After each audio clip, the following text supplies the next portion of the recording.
Hey guys what's up؟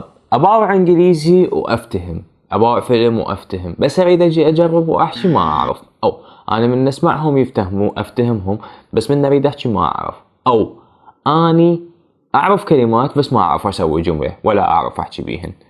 هاي 3 تساؤلات او 3 عبارات انا دائما اسمعها، والمشكلة هي وحدة، مجرد انه انت بس ترتب الجملة مالتك او تعرف شلون تسوي جملة، او ممكن يكون بيها ابواب ثانية. راح اخذ اني اول باب اللي هو الخلل بالسنتنس ستراكشر، او اول سبب اللي عندك انه انت ما تعرف السنتنس ستراكشر او ما تعرف شلون تسوي جملة. بالوجه بالانجليزي الجملة تتكون من فاعل، فعل، تكملة.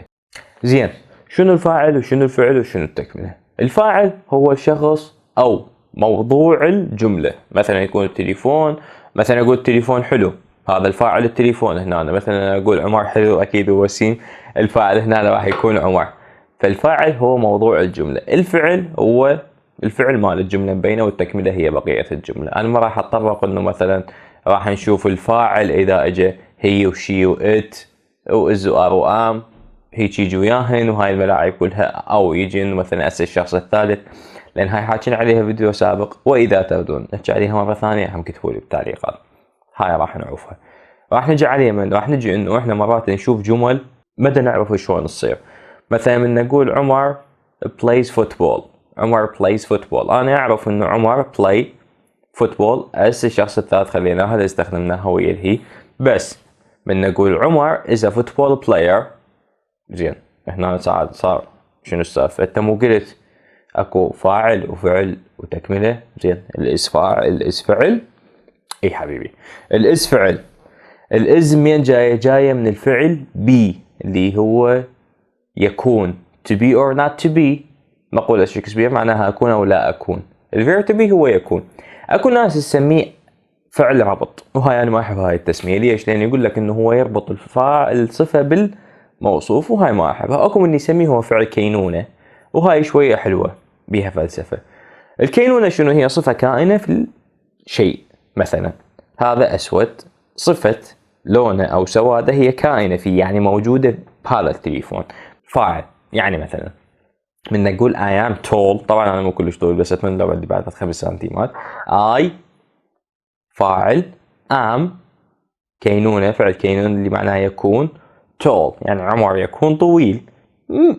من هذا المبدأ I am tall، I am tall. مثلا اقول he is smart، هو شبيه؟ هو ذكي. من هذا المبدأ انه استخدمنا شنو؟ انه استخدمنا فعل الكينونة اللي هو الاز والار والام كلهن نفس المبدأ. راح اخلي هنا هاي الخانة اللي شبيها هاي الصفحة، راح اخلي بيها افعال الكينونة اللي هي الصفات اللي تنطبق بها الكينونات، وهاي الصفحة اللي هي اللي بيها شنو؟ بيها افعال مباشرة. اول شي مثلا ناخذ امثلة. I wake up at 7 o'clock، هاي الصفحة افعال I wake up at 7 o'clock. بس من نقول I am late صفة، انت متأخر. I am late بهاي الصفحة راح تصير I am late يعني معناها انه اني متأخر. I eat a lot of food، I eat a lot of food معناها انه اني اكل هواية اكل. بس هنا انا راح اقول اني جوعان صفة مو شي دا تسوي. صفحة الفعل انه انت تسوي الفعل، هنا أنا لا، انت شنو؟ انت جوعان صفة بيك I am hungry. مثلا اقول بعد شنو؟ he writes a novel، he writes a novel معناه هو دا يكتب شنو؟ دا يكتب رواية عافية. بس هنا أنا اقول he is a writer، هو كاتب. استخدمنا هنا الاز بكل بساطة. هسه عرفنا انه هنا أنا عندي صفحة استخدم بيها افعال، الافعال بالضبط. وهنا أنا صفحة نستخدم بيها شنو؟ نستخدم بيها الكينونات اللي هو فعل الكينونة. هنا أنا هسه اجي شلون اطبق. اول تطبيق لك عندك فيديوين تباوع عليه راح يطلعون بالوصف هنا او هنا، أنا ما اعرف. اول واحد اللي هو شنو؟ شلون تقول روتينك اليومي. من تقول روتينك اليومي هو عبارة عن افعال انت تسويها. انا اقعد بفلان ساعة، انا اسوي وراها هالقد، وراها هيك اسوي، وراها اسوي هيك. هذا صار مجموعة افعال، خلصت انت جهة الافعال. بس من تسويها على نفسك وراها شو تسويها؟ وراها اسويها على شخص ثاني. مو كان ما يكون الفعل I، خلي يكون الفعل مثلا اسم ولد او بنية، بعدين نسويها على مجموعة حتى انت يصير تكرار. اللغة شغلة تراكمية. الشغلة الثانية، الفيديو الثاني، هو انت تسوي شنو؟ توصف شخص. هنا أنا راح يطلع بالوصف لي فوق. انت من توصف شخص راح تستخدم افعال الكينونة.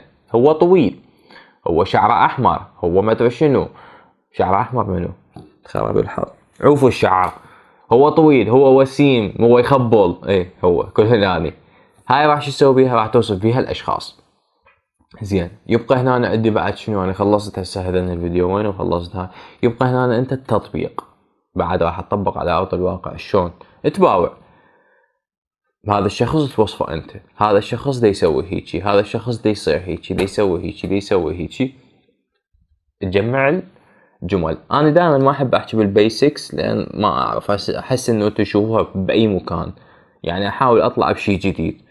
فاذا عندكم شغلات ممكن انتم تحتاجوها او ممكن تبدون انه انا اشرحها، فيا ريت تقولوا لي بالتعليقات. وان شاء الله ان شاء الله راح اسوي سلسلة كاملة على القواعد بالكلام. اي حبيتها. راح اخذ منطوق القواعد على اساس الحكي، شلون اطبقها كلاما. يعني معناها انه انا ادرس قواعد حتى اسويها حكي. ما راح اصلا حتى يجوز ما راح اسويها كتابة، مجرد حكي وفهم. لان غالبا هم الناس راح يعرفوها، اللي يريد يتكلم بيها هو يعرفها ككتابة ويعرف يحل بيها اسئلة، بس انا راح اسويها لغرض الحكي. حبيت هاي الفكرة. طبعا هاي الفكرة تجيني وانا دا احكي. اي اسوي لكم اياها ان شاء الله. راح ندير present simple او present continuous ونكمل بيهن ان شاء الله. Thanks for watching and see you another time. Goodbye.